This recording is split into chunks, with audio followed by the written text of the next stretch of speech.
우리 성도님들 한 분 한 분뿐만 아니라 특별히 가정을 위해서 또 교회를 위해서 애써 주시고 오늘까지 기도해 주신 우리 어르신들, 하나님께서 한 분 한 분 늘 영육간에 강건함으로 함께 하시기를 간절히 기도합니다. 올해 가정의 달 5월에는 교회 같은 가정 같은 교회, 이렇게 주제를 정하고 설교하고 있습니다.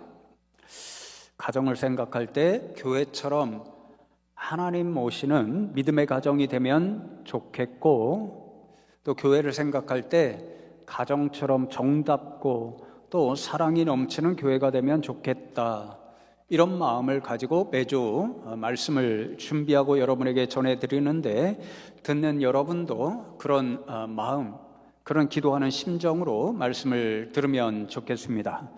지난주에는 시편 127편의 말씀을 가지고 가정의 일이든 자녀의 일이든 생업의 일이든 나아가 나라의 일까지도 우리 인생과 역사를 주관하시는 하나님께 모든 것을 맡기며 살아가자, 그런 말씀을 함께 나누었습니다. 하나님께서 역사하시지 않으면 우리가 아무리 애를 써도 우리가 하는 생업이나 또 가정이나 나라나 모든 것이 헛된 일이 되기 때문에 우리 인생의 모든 일이 하나님 손에 달렸다는 그 믿음으로 하나님을 의지하며 살자, 그런 교훈을 새겼습니다. 오늘 시편 128편 말씀을 가지고 하나님을 경외하는 믿음의 사람들이 되어서 하나님 약속하시는 복된 삶을 살자, 행복한 가정을 이루자, 이 숭실교회 정말 축복의 교회가 되면 좋겠다, 이런 말씀을 함께 나누기를 소망합니다. 주중에 시편 128편의 말씀을 연구하면서 한 구약 성서학자가 쓴 논문을 한 편 읽었는데요, 오늘 말씀은 그 논문을 읽고 인사이트를 얻어서 준비한 말씀입니다. 그 논문의 제목이 행복과 복의 이중주입니다. 시편 128편이 6절로 되어 있잖아요. 1절로 3절, 4절로 6절 두 단락으로 나눌 수 있습니다. 그런데 두 단락을 이끌어가는 핵심절이 1절과 4절이고 보면 내용이 거의 똑같죠. 1절에 이제 그의 길을 걷는 자마다, 이 말씀만이 추가되어 있습니다. 그의 길을 걷는 자마다, 하나님 말씀 그대로 순종하고 걷는 자마다, 이런 뜻입니다. 근데 1절과 4절 제가 읽어드립니다. 여호와를 경외하며 그의 길을 걷는 자마다 복이 있도다. 1절이 그렇게 말씀하고 4절에 여호와를 경외하는 자는 이같이 복을 얻으리로다, 그렇게 말씀하잖아요. 여호와를 경외하는 자, 똑같습니다. 근데 여호와를 경외하면, 그런 믿음의 사람이 되면 어떤 은혜를 누리게 되는가? 1절에 복이 있도다, 4절에 복을 얻으리로다, 그렇게 말씀합니다.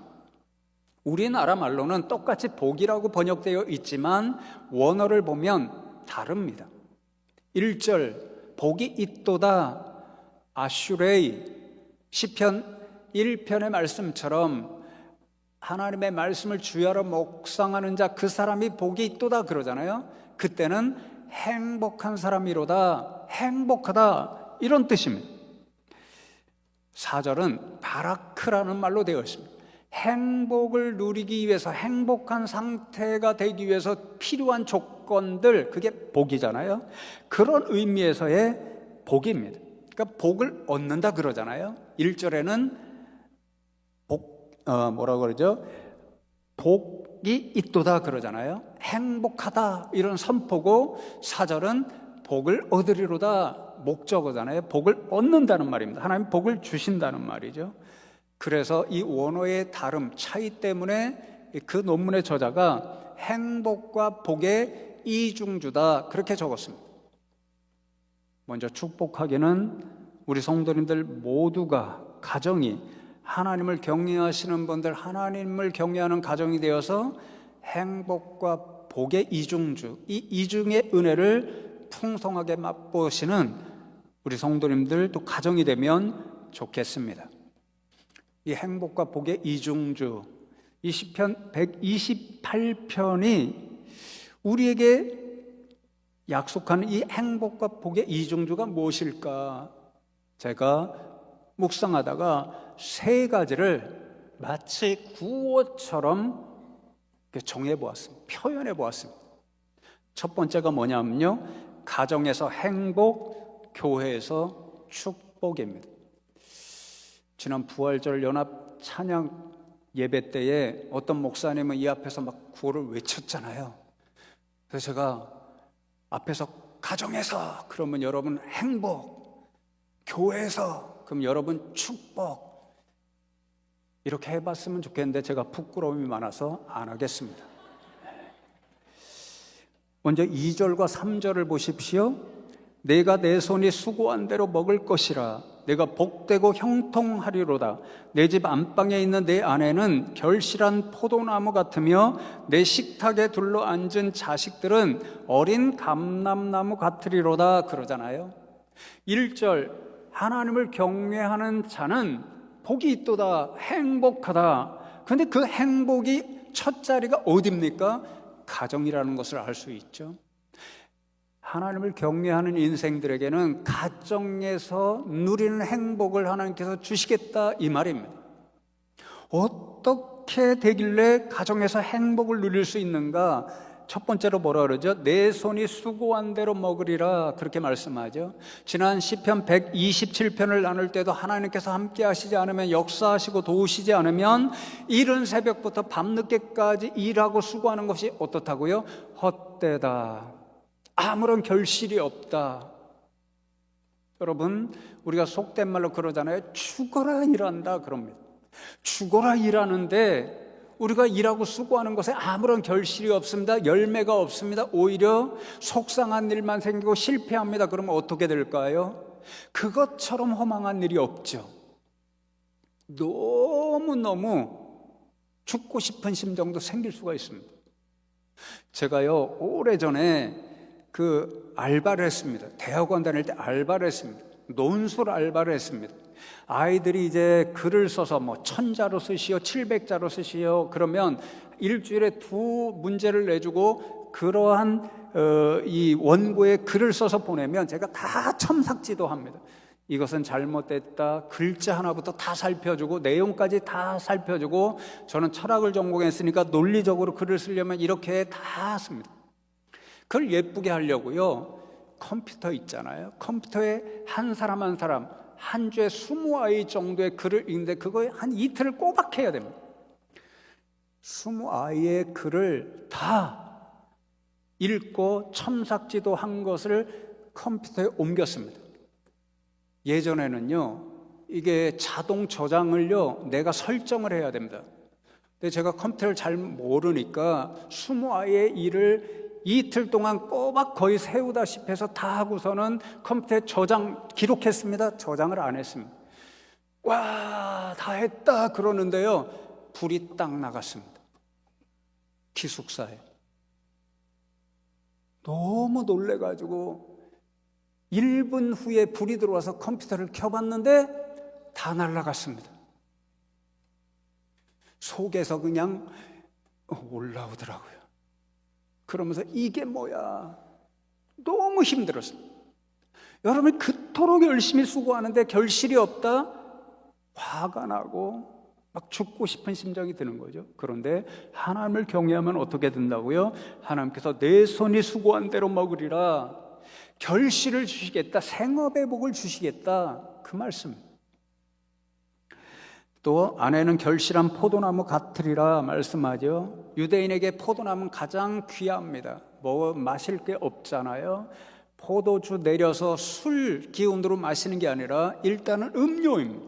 이게 제일 중요한 나무에 주렁주렁 포도송이가 열려 있습니다. 그럼 풍요롭다는 말이죠. 집에 사랑하는 아내가 결실한 포도나무 같다는 것은 지난주에 말씀 나눴죠. 이 당시에 자녀의 복을 주시는 것이 엄청난 하나님의 복입니다. 결실한 포도송이 같다는 것은 자녀의 복을 주셨다는 것이고, 당시에, 요즘은 안 그러지만요, 집 안의 일을 여자분들이 책임졌습니다. 그 아내들이 하는 일이 또 풍성한 결실이 있다, 그것입니다. 밖에서 남편이 수고한데 결실이 있고 집안에 아내분들을 통해서 다산의 복이 있고 또 집안에 행하는 일도 풍요롭다는 거죠. 마지막으로 자녀는 뭐라고요? 어린 감람나무 같으리로다. 감람나무도 역시 중요하죠.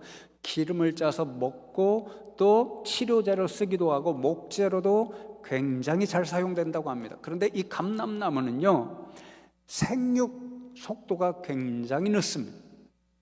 저 아래 가시면요, 박형규 집사님이 심으신 몇 가지 나무가 있잖아요. 그 작년에도 보니까 무화과 나무가 몇 개 열렸더니 서로 앞다투어 따갔답니다. 네. 근데 올해 보니까 옆에 자두나무가 있는데요, 하나가 열렸어요. 딱 하나. 네. 익었을 때 딱 보시는 분 따가세요. 네. 딱 하나 남았는데 내년도에는 조금 더 열릴 것 같답니다. 속도가 이거보다 훨씬 느려서 10년이 지나야 꽃이 피고 몇 개 열매가 열리고 30년이 지나야 비로소 풍성한 열매를 맺습니다. 어린 자녀가 그렇다는 거죠. 양육하기 쉽지 않죠. 우리나라도 요즘 수억이 들어가죠, 대학까지 교육시키려면. 그러나 감람나무 하나 잘 키워놓으면 30년 지나면서부터 미래 수백 년 동안 꽃을 피우고 열매를 맺는다고 합니다. 그런 것처럼 우리 자녀들 키우기 어렵지만 집안의 미래가 되는 거죠. 감람나무 같은 아이가 된다, 자녀가 된다, 그러면 얼마나 좋겠어요. 그럼 여러분, 가정에서 여러분이 수고한 대로 결실이 있고 사랑하는 아내, 하나님께서 자녀의 복을 주시고 또 행하는 일에 풍요로운 결실이 있고 또 자녀들을 볼 때 감람나무와 같이 보배로운 존재, 그러면 그 가정에 날마다 웃음꽃이 떠나지 않는 거죠. 가정에 행복이 있다는 것입니다. 우리 성도님들 가정이 다 이런 가정 되면 좋겠습니다. 이어서 5절과 6절 보십시오. 여호와께서 시온에서 내게 복을 주실지어다. 너는 평생에 예루살렘의 번영을 보며 내 자식의 자식을 볼지어다. 이스라엘에게 평강이 있을지어다. 그럽니다. 한마디 한마디가 다 복을 기원하고 선포하는 것입니다. 그렇죠? 네 가지죠. 내게 복을 주실지어다. 영어로 보면 may 그럽니다. 어떤 기원문을 할 때 매일 그러잖아요. 내게 복을 주실지어다.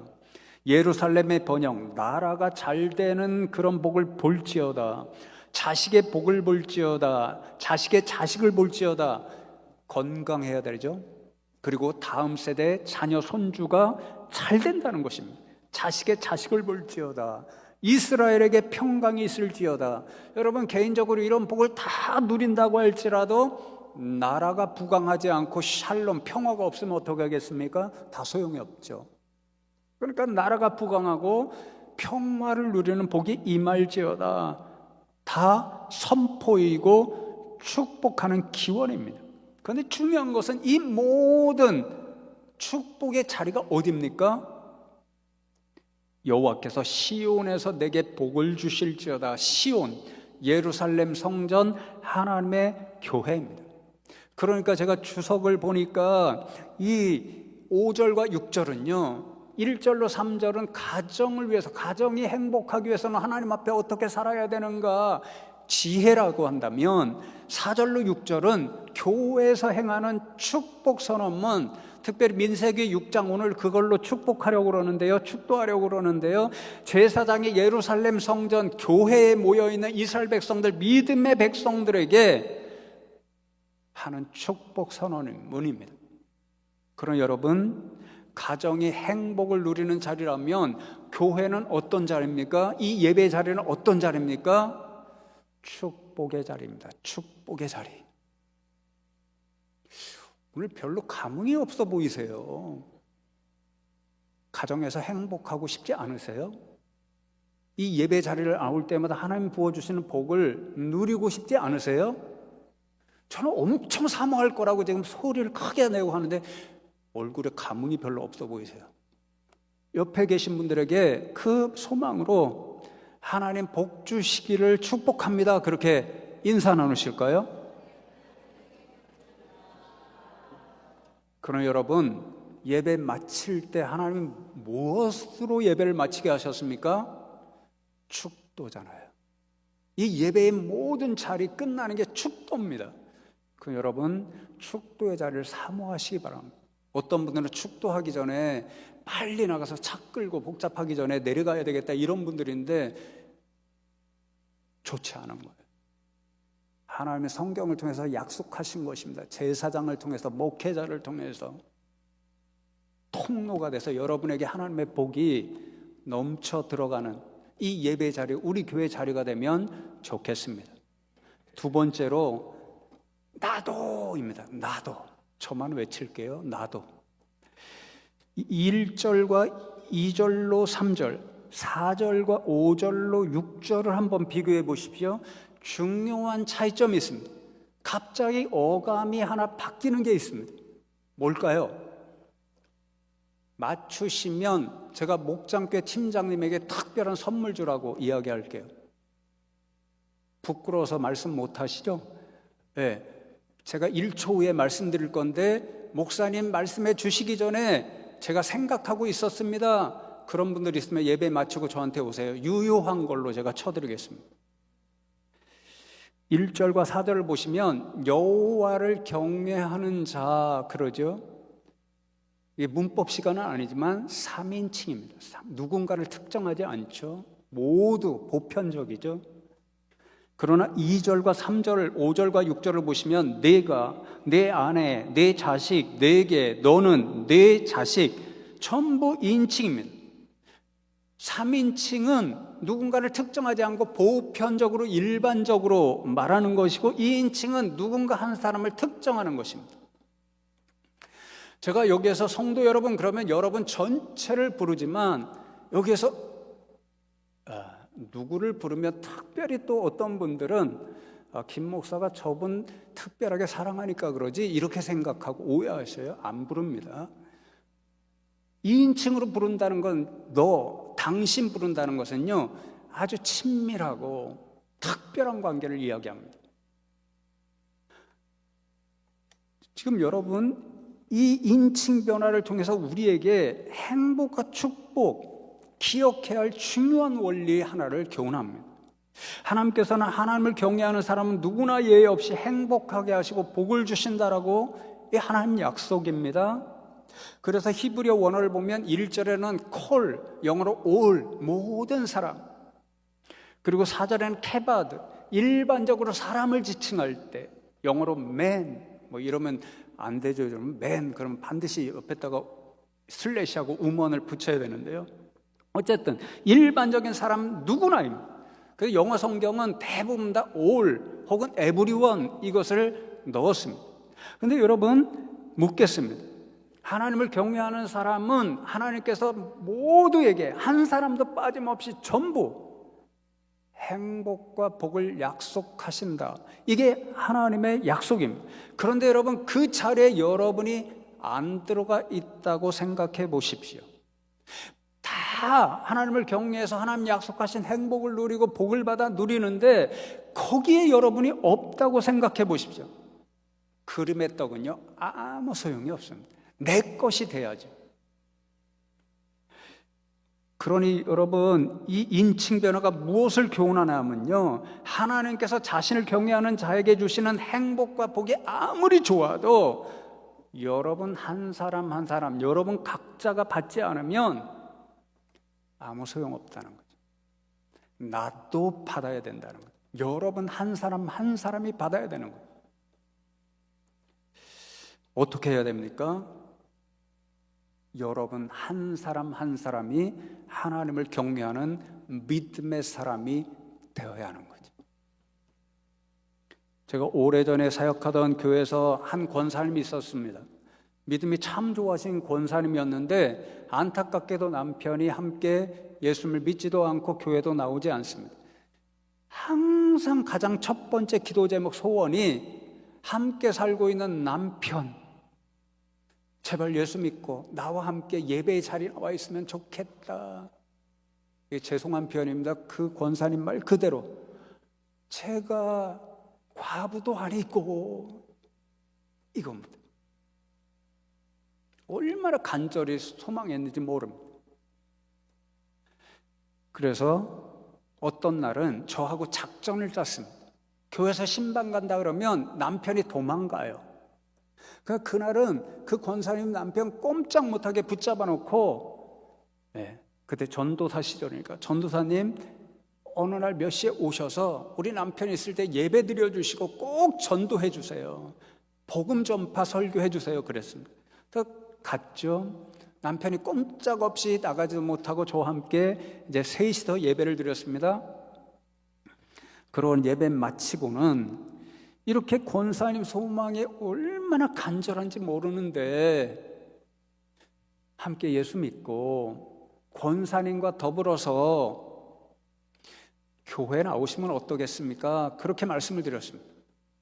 그랬더니 그 남편분께서 하시는 말씀이 아직도 기억이 나요. 저는 교회 안 나가도 될 것 같습니다.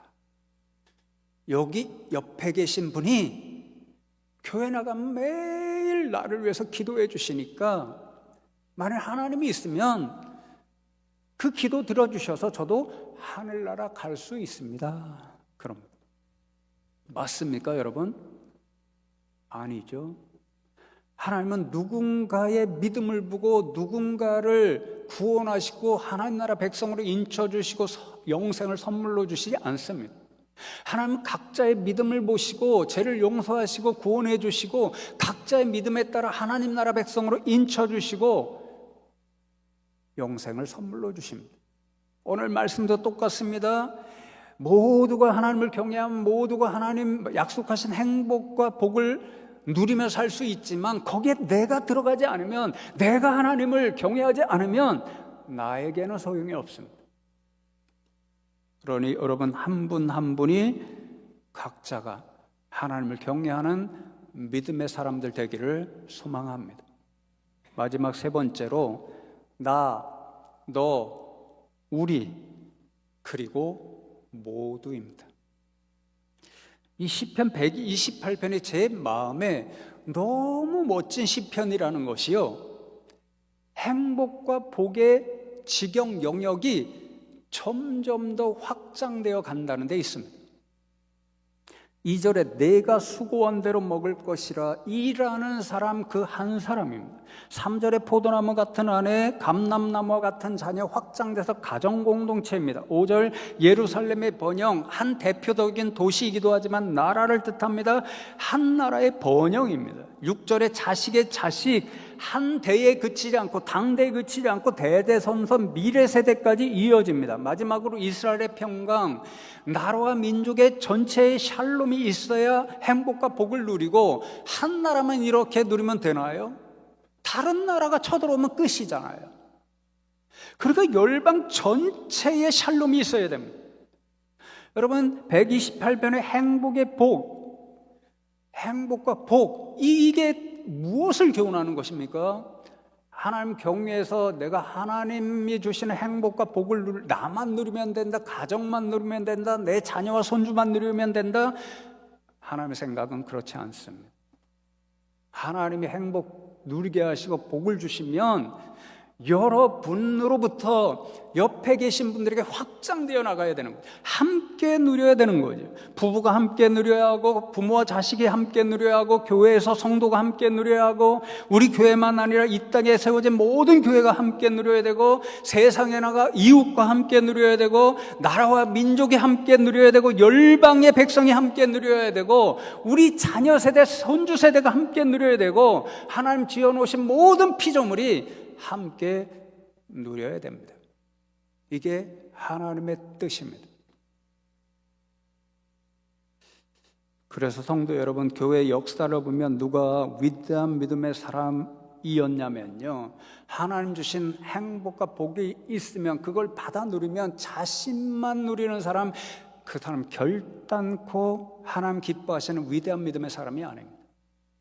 하나님 주시는 행복과 복을 가지고 자신을 통해서 가족에게로, 이웃에게로, 열방과 민족에게로 확장되는 복의 통로로 사용되는 사람, 그렇게 살아가는 사람이 위대한 믿음의 사람입니다. 여러분이 그런 분들 되면 좋겠습니다.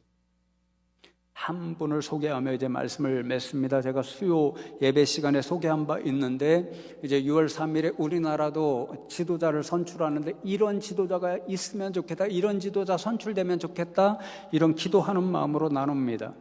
덴마크 니콜라이 그룬투비라고 하는 분, 아마 이름을 들어보셨을 것입니다. 목사님인 동시에 정치하는 분이었습니다.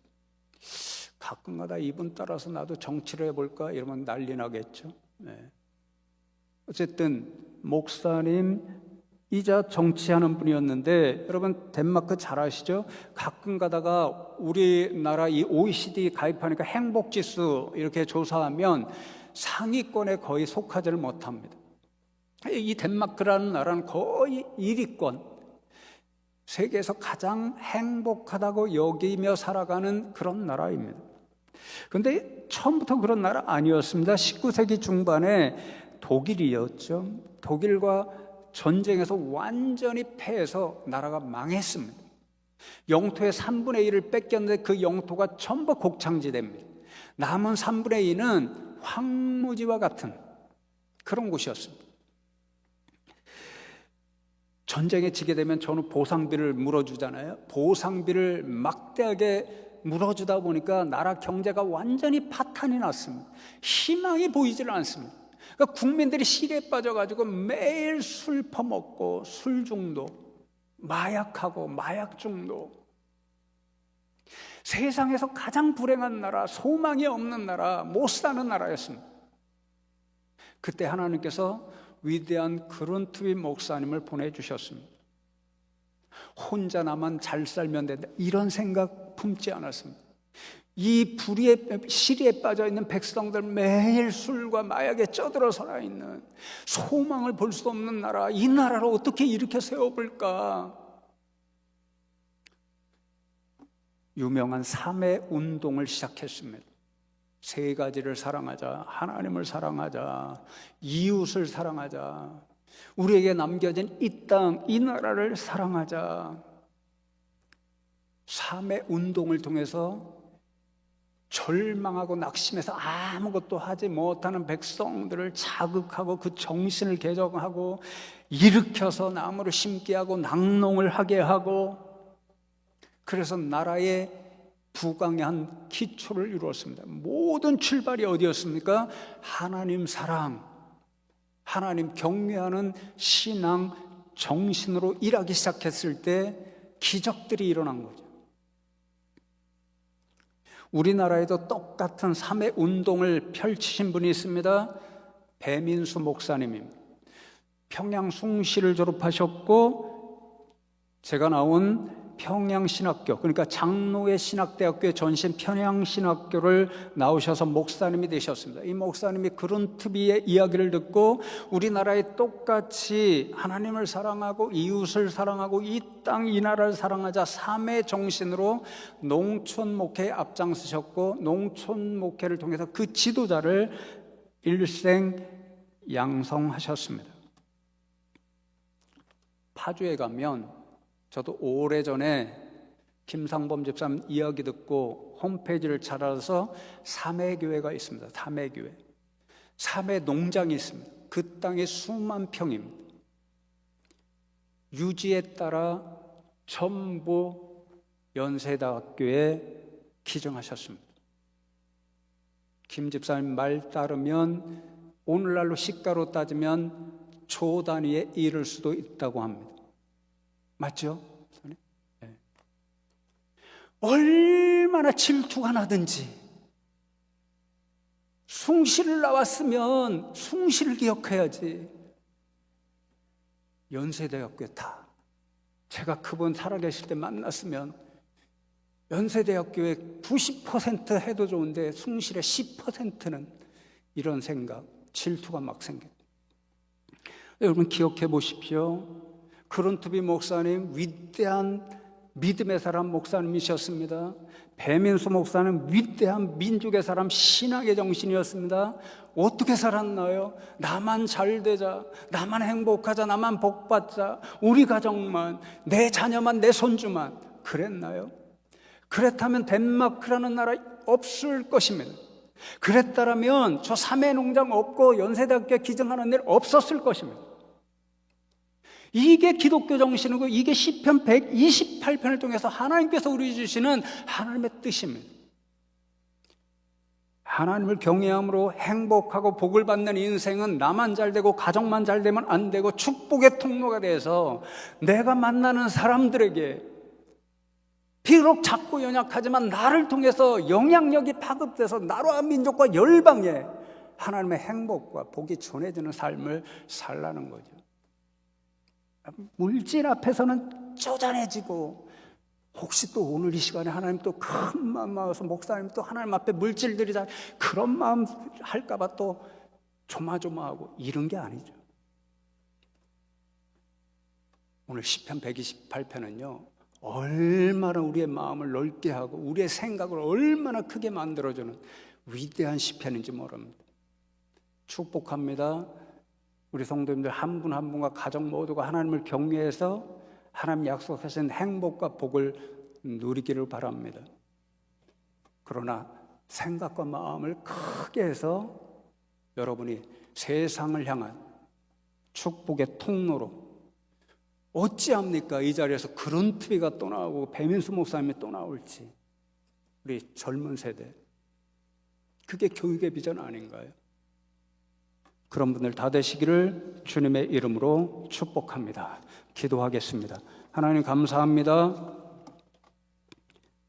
오늘도 저희들 불러주시고 말씀을 통해서 하나님 앞에 우리가 어떤 믿음의 사람으로 살아가야 할지 하나님을 경외하는 믿음의 사람, 하나님을 경외하는 믿음의 가정, 그러할 때 하나님이 가정에 행복 주시고 교회를 통하여 복의 일들이 넘쳐나게 하겠다고 약속하셨는데 우리 성도님들 한 분 한 분 가정마다 그런 약속을 맛볼 수 있는 성도님들 가정 되게 하시고 나아가 그 하나님 주신 것들을 세상을 향해 넓게 펼칠 수 있는 복의 통로들이 되게 하여 주시옵소서. 감사드렸고 예수 그리스도의 이름으로 기도드리옵나이다. 아멘.